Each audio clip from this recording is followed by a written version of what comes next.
Милость Аллаха не знает границ, дорогие братья и сестры. Аллах милостивый и милосердный к своим рабам. Сколько бы человек ни согрешил, как бы ни были велики его грехи, если же он искренне покается и вернется к своему Господу, то он же найдет его Джалля Бааля прощающим. Мы ведь все знаем и слышали о фараоне, так ведь? Так вот, что говорится о нем в священном Коране.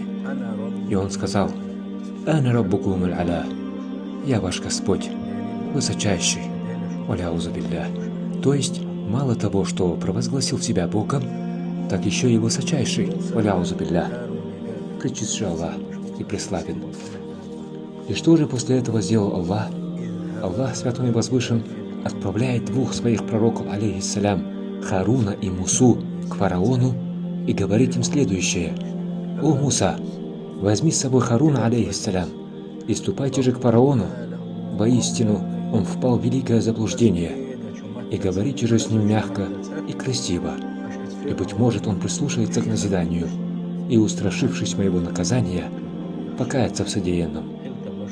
И, услышав этот самый аят из книги милостивого Аллаха, один из приближенных Аллаха сказал следующие слова: «Пресвят же Аллах, преславен, и как же велика его милость к тому, кто провозгласил себя Богом, худшему из людей, когда-либо существовавших в этом мире, фараону лянатуллахи алейхи.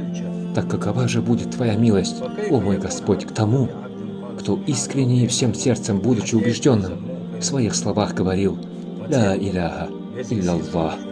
Нет божества, кроме Аллаха. Вы только представьте себе это. Фараон, который сказал: «О народ мой, и не знаю я для вас иного Бога, кроме самого себя, и я ваш Господь, высочайший». Валяузу билля.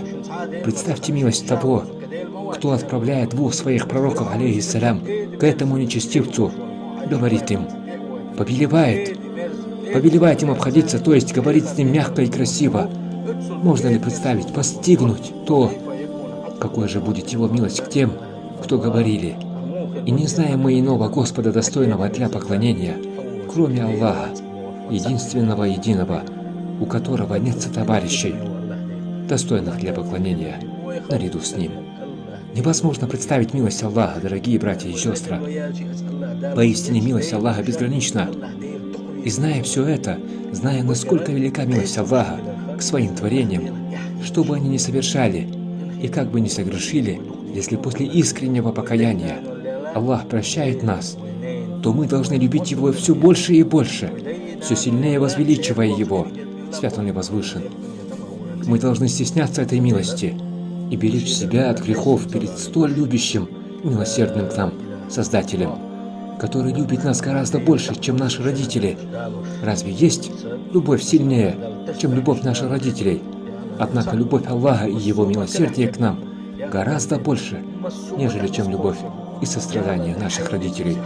И поэтому мы должны, обязаны, как можно чаще говорить «Ля иляха илляллах», делать таспих, поминать и прославлять Его всеми возможными словами прославления, дабы снискать Его довольство и милость на дне воздаяния. И да сделает нас Аллах из числа правдивых и праведных рабов, которые сторонились запретов и были верны заветам Его Субхану ва Тааля. И клянусь Аллахом, если вы вернетесь к Нему, будучи верующими и не предававших Ему сотоварищей наряду с Ним, тогда же Аллах встретит вас своим прощением и своей милостью.